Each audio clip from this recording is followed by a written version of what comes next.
On this episode of Can Bobby Beat It, we're taking on Chick-Fil-A. I think I can take them.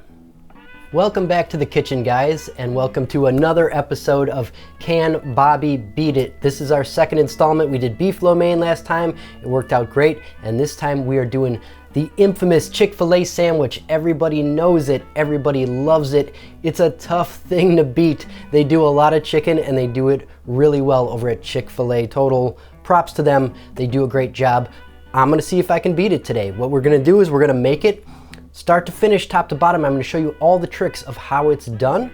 Then in the end, I'm gonna get an actual Chick-fil-A sandwich. I will put it next to my sandwich. My wife's gonna come in, do a side-by-side taste test, and we will see, can Bobby beat it?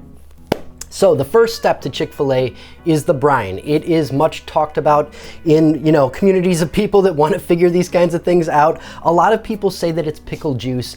I don't know if that's an urban legend or if maybe at one time they used pickle juice and then they stopped. All I know is this.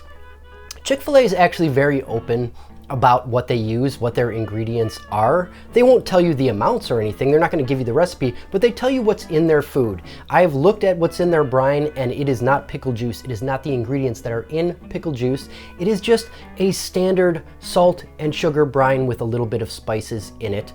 Of course, they don't tell you what the amounts are. That's my job as a chef to figure out how this is done using my experience and my taste. And I think I have it pretty dialed in. So the way that I like to do a brine, I'm going to do what's called an equilibrium brine. I'm going to get into just a bit of science for you real quick. A lot of people make very strong salty brines. The problem with that is you get your chicken in there and then they'll say like, okay, this is a 6-hour brine. When that 6 hours is up, you got to get that chicken out and you got to make it. Because if you leave it in there too long, it's going to get over salted, it's going to get mushy, and it could even get jerky like depending on how long you leave it in there. I'm gonna make an equilibrium brine, which will be based on the weight of the water plus the weight of the chicken. I will give the exact amount of salt needed to season that properly. So once it's in the fridge, it takes 8 hours to brine your chicken. Most brines take at least 6, if not 8 hours. But once it hits that equilibrium level, it will stay at the right saltiness. It's not gonna get mushy, it's not gonna get over salted. You can leave it in your fridge 3, even 4 days, depending on how fresh your chicken is. You don't wanna let your chicken spoil, obviously, but you can leave it in there as long as you need to until you're ready to cook. So your time is yours. You don't have to be on a schedule with this brine, which is what I love about it. So let's get into it. First, when you're making brines, it's important to measure things accurately. They can be finicky. You're working with osmosis and you want to create the right amount of osmosis. So I recommend using a kitchen scale and weighing your ingredients. If you don't, I have given you the volume measurements below. Just make sure that you use fine salt. Don't use chunky salt when you're doing volume measurements because it will give you the wrong measurement and you got to get these brines right. So use fine salt, something also that doesn't have an additive. Just pure salt, like a fine sea salt, is great. I have my water measured out exactly 1 liter. That's important. Salt actually dissolves very easily in cold water. We want to use cold water because we don't want to heat our raw chicken up, but sugar does not. So what I'm going to do is I have my 1 liter measured and I'm just going to take a little bit out of it, probably about a half cup worth. I'm going to heat this real quick in the microwave and I'm going to dissolve my sugar in it first. Then I'll add it back to the cold water so we won't have a hot brine, but the sugar will be dissolved. So I'm going to hit the microwave. Our water is hot. I'm going to go in with my sugar. Not too much sugar, you're just giving it a little bit of sweetness. Like I said, Chick-fil-A is pretty open about their ingredients. It is a salt sugar brine. I've, tasted a bunch of their sandwiches, figured out what I think the proportions are. I think I've got it pretty spot on. My wife will be the final judge. That is nicely dissolved. I'm gonna go into a larger container with it. The rest of my cold water. Now I have my salt. Like I said, I went by weight, but if you don't go by weight, if you go by the teaspoon measurement, use that fine salt. I've got some paprika, a little bit of black pepper and mustard powder. Now, one final ingredient, the controversial ingredient, MSG. It's sold in grocery stores under the brand name Accent, and you can find it in the spice aisle. A lot of people are afraid of it. First of all, I'm just gonna say, Chick-fil-A lists it as part of their ingredients, both in their brine and in their breading. So if you're eating Chick-fil-A, you are eating MSG. A lot of people are afraid of it. A lot of that fear is based upon nothing. I'm not going to go deep into the science. There are lots of videos on YouTube that talk about it. It's based on a lot of conjecture, and there has been a lot of science done on it that show that this really isn't any different health-wise than regular salt. Regular salt can be unhealthy if you use too much. If you use the right amount to season your food, it's not unhealthy. The point of it is, this is sodium glutamate. Regular salt is sodium chloride. The glutamate ion in here, the glutamate molecule I should say, it gives us a taste of savoriness. It hits that flavor that we call umami in cooking. It makes you feel savory, kind of mouth smacking, like there's a real satisfying aspect to it. It's in things like hard cheeses, meats, tomatoes, a lot of things that give us savory sauces and savory flavors, and that's why they're using it here to up the savoriness. It's a small amount, nothing to be afraid of. I know some folks aren't going to use it, and that's fine if you choose. I'm just going to say your sandwich will taste a little bit less like the real thing without it. But if you don't use it, make sure you substitute an equal amount of fine salt to get your salinity to the right level. Same thing in the breading. Mix this up just until I can feel that my salt is dissolved, not feeling any more of that graininess on the bottom. All right, let's set this aside and bring in our most important ingredient, the chicken. We have our chicken, obviously a very important ingredient. It's a chicken sandwich after all, and you gotta hand it to the people over at Chick-fil-A. They're using high quality chicken. There's several reasons why I know it. One, you can taste it. It's got the flavor, it's got the texture. Two, they're saying that they have a 4-ounce breast, boneless, skinless, 4 ounces, and they use a whole breast for their sandwich. That's telling me that that is an heirloom chicken variety, because modern chicken varieties have been bred to have huge breasts that are not as flavorful. They breed them for size, not for flavor. So they're using probably an heirloom chicken variety. They're using a air-chilled chicken because that chicken breast hasn't absorbed a bunch of water when they're chilling it, which would put on a lot of water weight. And it's also hormone-free. They're not pumping their chicken full of hormones to give it huge meatiness, again, taking away from flavor. So if you want to match their quality and their taste, you do have to spring for a little bit better chicken. I went to the store, I found the best chicken breast that I could find, boneless, skinless. These are hormone-free, they're free range, they're air chilled, which it will say on the package, and they're not quite as heritage breed. They're not quite as small as the Chick-fil-A. That's really hard to find just at an average grocery store, but this is as close as I can come. So I'm going to show you how to break them down properly into a chicken sandwich size piece. And just so you know, you can use whatever chicken breast your store has. It's going to come out really good. We're just trying to get as close as possible to the real deal, so I'm giving you all the details on how you can do that. All right, here we go. So this is, I got a scale here. Let's see where we're at just to begin with. This chicken breast is 8.5 ounces. So I need to get it down to 4. I'm obviously not going to waste the leftover chicken. I'll set that aside. You can use chicken breast to do a million different recipes, but the way I'm going to break this down to get a proper sandwich style breast is you can see that there is a tender attached and that there's a little bit of you can see the connection between the main breast and the tender. I'm going to use the tip of my knife and just sort of cut along that line, removing the tender, leaving behind the breast. We will, these are great. Use them to make chicken tenders. Those are awesome. Little bit of blood vessel and fat here, which I'm just going to shave off because we want this to be nice and clean. That's scrap. You know, if there's little scrap bits, it's a sandwich. You want everything to be pretty together. So if there's any scraps hanging off, you just get rid of those. Now that I've removed the tender, let me get a weight again. Down to 6 ounces. That means I can remove 2 more ounces to get the proper 4-ounce size, which is important because it fits on the bun, it cooks properly, it's gonna brine properly. We're trying to get as close as we can to Chick-fil-A. That's why we're doing this. I'm gonna remove 2 of our 6 ounces, which is great because I can get rid of this thin little tail end and just leave the nice meaty bit. Let's see if I hit it right. And that's 4. All right, so I have some scrap. I'll set them aside. I can use them in stir fry, whatever I want.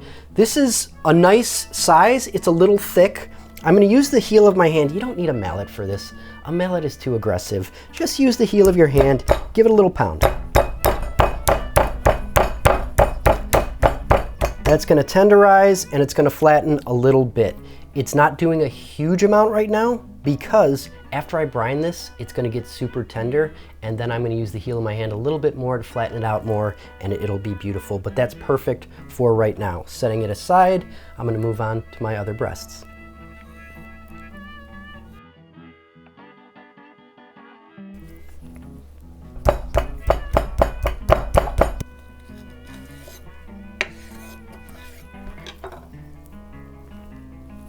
All right, now we have 4 perfectly portioned sandwich-sized pieces. They're gonna brine beautifully, they're gonna cook evenly, and they're gonna fit really nice on our buns. I have obviously scrap left over. That's okay. We're trying to fit the chicken sandwich properly, and I can use this for a myriad of other uses. It freezes great too if you don't want to use it right now, but get the right size pieces because that's gonna work best for your sandwich and give you the best result in the end. And like I said, this is an equilibrium brine, which means it's based on the weight of both the chicken and the water together. So you want to have 4 4-ounce pieces so that you hit it exactly right. If you're going to double this recipe or have this recipe, make sure you double or half every single ingredient, including the chicken. So if I wanted to go 8 breasts instead of 4, I would double all of my brine ingredients, even if I had enough brine to cover already, because it's all based on weight. So make sure you do that, but this is perfect for 1 pound of meat. I'm gonna bring my brine back in. Chicken goes in, like I said, a minimum of 8 hours. You could go as long as 4 days. The salt will help preserve a little bit, but it's not indefinite. So a minimum of 8 hours, maximum of 3 to 4 days, and we will come back. We will be ready to make some awesome chicken sandwiches. Now, technically speaking, the Chick-fil-A sandwich just comes on a bun with the chicken and a couple pickles. But we all know that's not the way it's intended to be served. Chick-fil-A has a million different sauces. They leave it unsauced so that you can choose your own. You can choose a couple, however you want to do it. But I think we all know, I'm looking at my wife right now, what the winning sauce is. The big boy is the Chick-fil-A sauce, the eponymous, the one that they named after themselves. It's the one that everybody loves. It's probably the main reason I think people go to get this sandwich is for the Chick-fil-A sauce. Technically, they do sell it in a lot of grocery stores now, but it wouldn't be a competition if I didn't try to recreate it. So let's see how I did. I sat down with this sauce, I did some tasting, I did some experimentation, and I think I've got it really dialed in. Basically, what you're looking at is a mayonnaise, mustard, and barbecue sauce based sauce. The devil is in the details on barbecue sauce because it can be made in a million different ways with a million different ingredients. So that was the thing that we really needed to dial in. I'm starting with just a plain real mayonnaise. I like Hellmann's. I think it's a great off-the-shelf brand. Now, usually when I go yellow mustard, I use Coleman's, but here we are using French's because that's clearly what they're using in this sauce. I can tell by taste. And then it is a tomato-based barbecue, so we're gonna start with some ketchup. I like to use Heinz. I just think that's another great off-the-shelf brand ketchup. We're not using anything fancy. We're not using anything super healthy. This is fast food, guys. We're recreating fast food, so let's get to it. Start with some mayonnaise.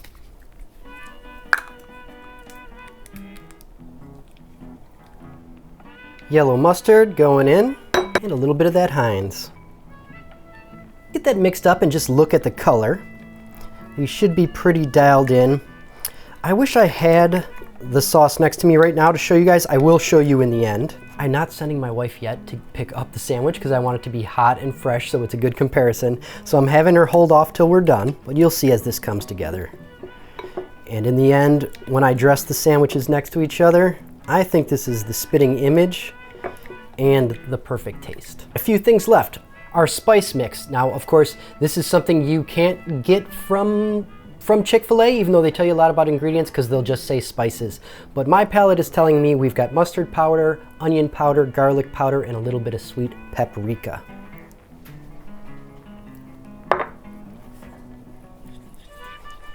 Two types of acid, lemon juice and cider vinegar.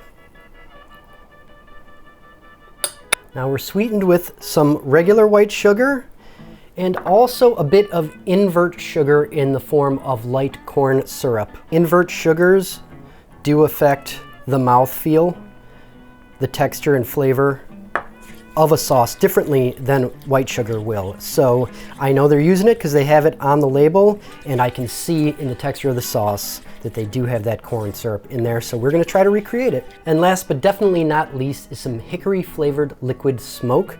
I can tell they're using hickory by the flavor, and it is important, don't skip this one. It's a major component in that barbecue-y, smoky flavor that you get out of this sauce. So definitely don't wanna skimp on that. They sell that at any grocery store. Now, technically, this is thickened a little bit more with a tiny bit of xanthan gum. I don't think it's totally necessary. Let's look at the texture. You guys can see that's pretty thick. It's not quite as thick as what you get from the store. If you want to leave it here, it totally works on a sandwich.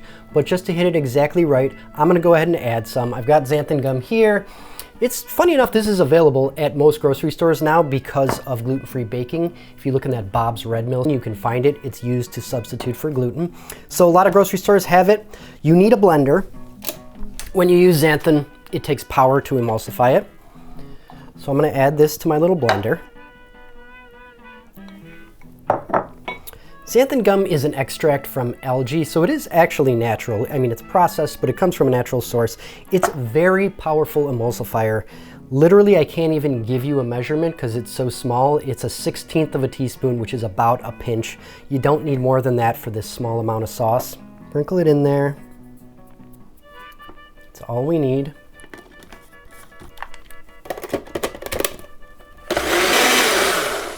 Just run that for about 30 seconds to make sure it's fully emulsified.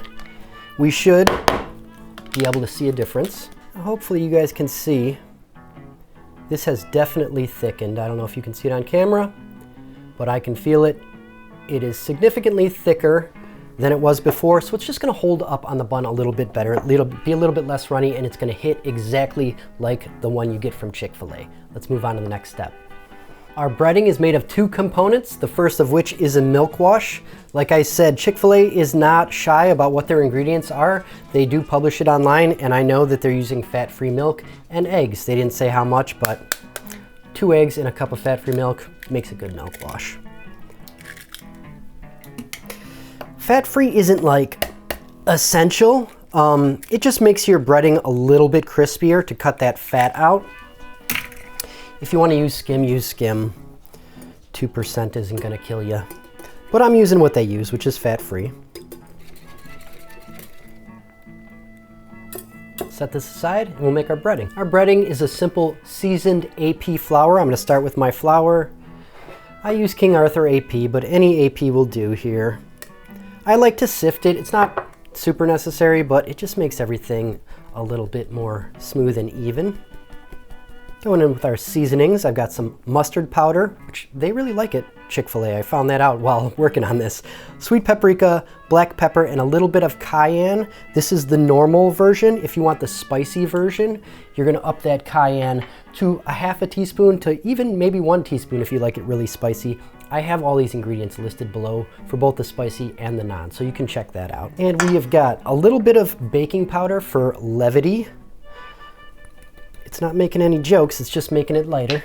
Some white sugar. They make a bit of a sweeter batter for this, but if you've had it, you know it works. And then I have some fine salt and again that MSG. Now, if you're not using MSG, make sure you use an equal amount of fine salt to the amount of MSG I called for to make up for the salt.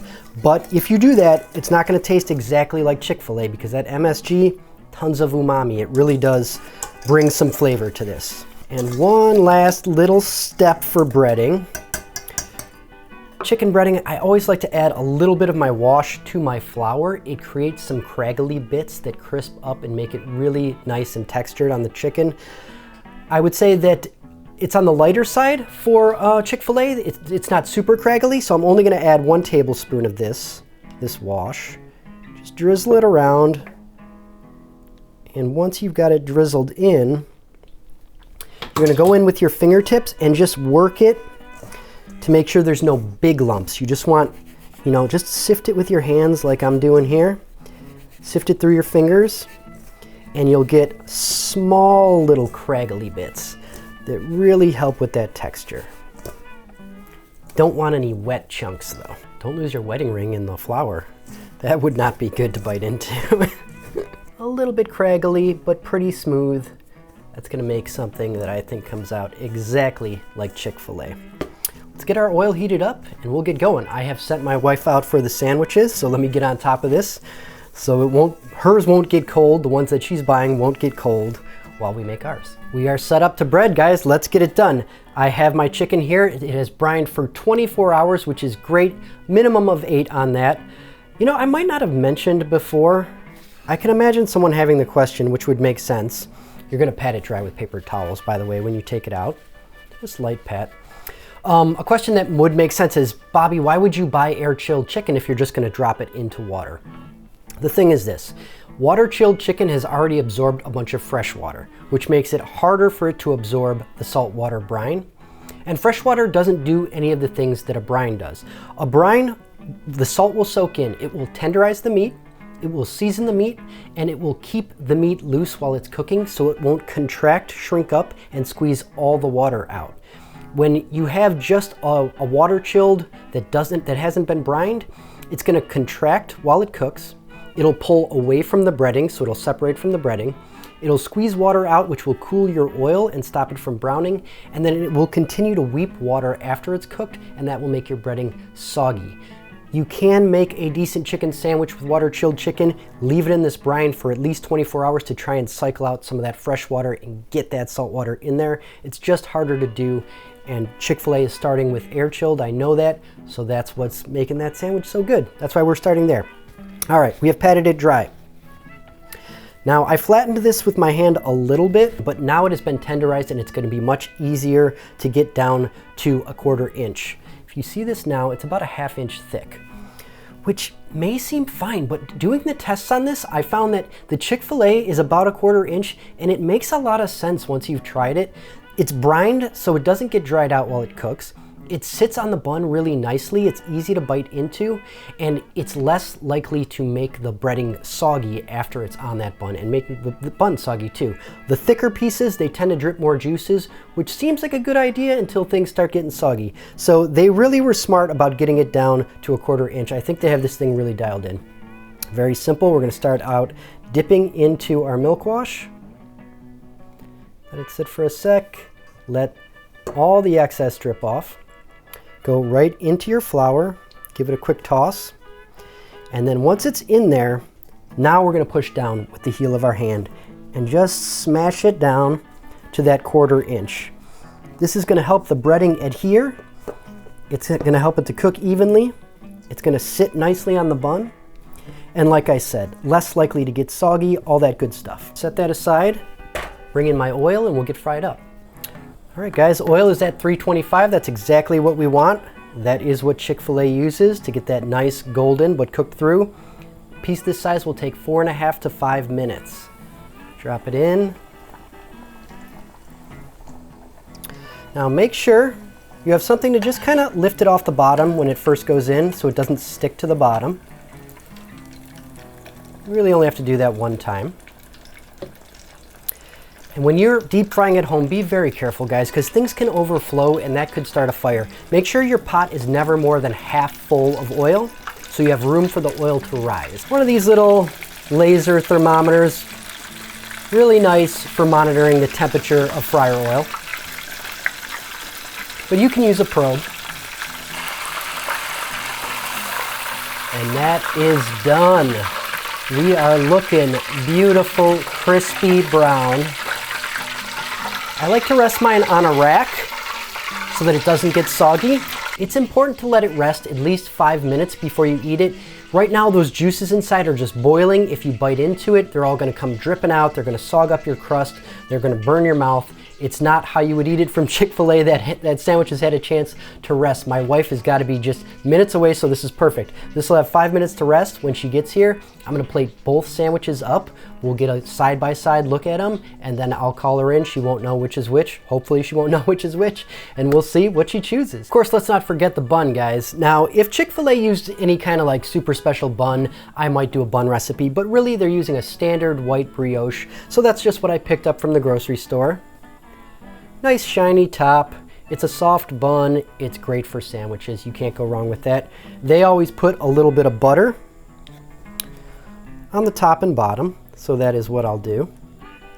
Just a light layer, all you need. The pan is hot. I like a non-stick. Just makes things easier. Move your bun around a little bit. It just helps things toast evenly. Now I'm only doing one sandwich right now because that's all I need for this comparison. I've got my other chicken here. I'm gonna cook it off a little bit later. Like I said, in the brine, it can stay in there for 3 to 4 days in your fridge, no problem. If you're gonna go longer than that, you can pull these out of the brine and put them in a freezer bag, put them in your freezer. They defrost and cook up great. Also, when testing this recipe, I had leftover chicken. I was like, well, I don't want to eat a million fried chicken sandwiches. I made some of this chicken into chicken noodle soup. One of the best chicken noodle soups I've ever had. It was so tender and so tasty. So this brined chicken can be used for a lot of different purposes. Chicken salad, chicken sandwiches, soups, all kind of stuff. It's very versatile because it's just a very basic brine. Bun is looking nice and toasty. All right, I'm gonna move this out. We'll get that other sandwich in and we're gonna get to tasting. Got our sauce, very nice. Sandwich, let's see what we got here. All right, looking pretty good. Now let's get our pickles on. There's one area where I'm gonna differ with Chick-fil-A because I'm a pickle snob. I'm using a naturally fermented half sour. It's my favorite pickle. They're using the pasteurized kind that you can find out of the refrigerated section. I can't do that to myself. I gotta have a good pickle. Slice it on a bias so it covers a little bit more of the bun. Just 2, that's all they do. Some for me though. Nope. We're gonna get this.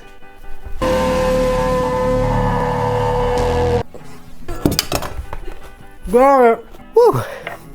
Pretty sure I have cat hair in my mouth. Mine on there. Again, that's theirs. That's mine. Mine is this guy. Theirs. Mine. Looks like they crushed theirs down a little bit more. Like I said, it's not bad that they do that. But I do like a little bit more loft on my chicken. Looking very similar. Let's check out the sauces. Side by side, let me get mine out. I am seeing very similar looking sauces. Let's put them on.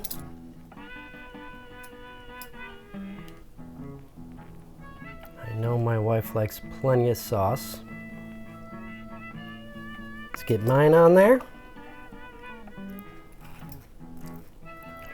Texture is looking the same. Smells the same. Again, side by side. This one's mine.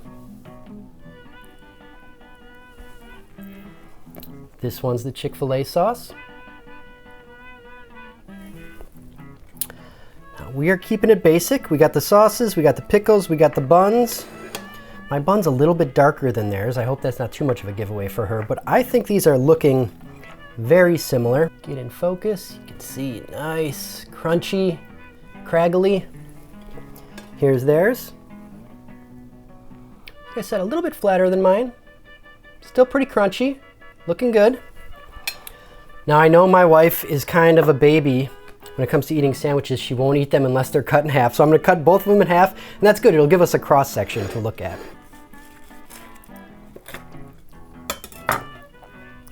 Side by side. This one's mine. Looking good, juicy, crunchy. This one's theirs. Looking very similar, very, very similar. I am feeling great about this, feeling very positive, guys. I'm gonna bring my wife in. Let's have her give them a try and we will see how we did. All right, she is here. She is back from Sandwich Land, and she is going to do some tasting. Okay. I know you love Chick-fil-A. I do love Chick-fil-A. Secret, full disclosure, guys, before we decided to do this, I had never had a Chick-fil-A chicken sandwich. He would always refuse anytime we went through the drive-thru. I'm not a big chicken sandwich eater, but for the sake of science, I got some and I tried them, and I think, do you believe that I could have dialed it in? I don't know. I think that fast food is a very hard thing to replicate perfectly, I think. I love when they doubt. I love when they doubt. All right, let's give it a try. You've got one of these is the Chick-fil-A, one is not. I won't tell you which. Okay. I'll start with this one. Okay. Okay.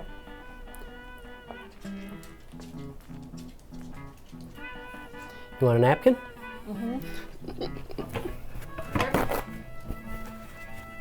Tastes like Chick-fil-A. Tastes like Chick-fil-A? Okay.